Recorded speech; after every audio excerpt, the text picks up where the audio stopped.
നമസ്കാരം, കൊട്ടാരക്കര മീഡിയയിലേക്ക് സ്വാഗതം.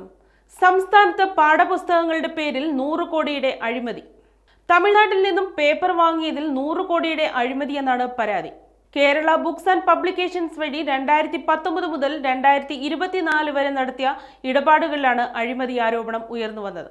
സ്റ്റോർ പർച്ചേസ് നിയമവും ടെൻഡർ നടപടികളും അട്ടിമറിച്ചാണ് കോടികളുടെ അഴിമതി നടത്തിയത്. തമിഴ്നാട് പേപ്പർ മില്ലിൽ നിന്നും പേപ്പർ വാങ്ങിയതിലാണ് 100 കോടി രൂപയുടെ അഴിമതി നടന്നിരിക്കുന്നത്. ഒരു ടൺ 80 GSM പേപ്പറിനാണ് 54,000 രൂപയാണ് തമിഴ്നാട് പേപ്പർ മില്ലിൽ പരസ്യം ചെയ്തിട്ടുള്ളത്.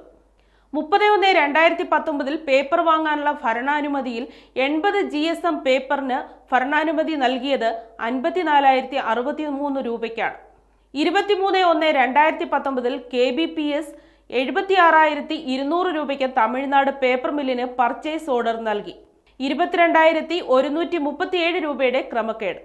ഇതുവഴി ആ മാസം ഉണ്ടായത് 20 കോടി രൂപയുടെ വ്യത്യാസം. 5/9/2019 80 GSM പേപ്പറിന് KBPS 78,200 രൂപ നൽകി. 300 MD അതേ വർഷം വാങ്ങുകയും ചെയ്തു. മുൻ ഓർഡറിൽ നിന്ന് 6,500 രൂപ അധികം. ഒരു ടെൻഡർ നടപടികളും ഇവിടെ പാലിച്ചില്ല. ശരാശരി ഉപയോഗം കണക്കിലെടുക്കാതെയും സ്റ്റാർ പർച്ചേസ് നിയമം പാലിക്കാതെയുമാണ് പേപ്പർ വാങ്ങിയത്. 2016-17 മുതൽ സ്റ്റോർ പർച്ചേസ് നിയമം പാലിച്ച് നടത്തിയ ടെൻഡറാണ് 2019 മുതൽ ഇല്ലാതെയായത്. ടെൻഡറിന് വിളിച്ചപ്പോൾ ആരും പങ്കെടുത്തില്ലെന്നാണ് സർക്കാരിന്റെ RTI മറുപടി.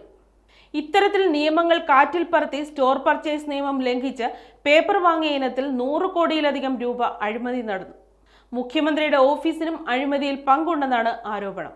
Kerala books and publication society managing director Sunil ചാക്കോയുടെ അനുമതിയോടെയായിരുന്നു ടെൻഡർ വാങ്ങാതെ ക്രമക്കേട് നടന്നതെന്ന ആരോപണവും ഇതോടൊപ്പം ഉയരുന്നുണ്ട്.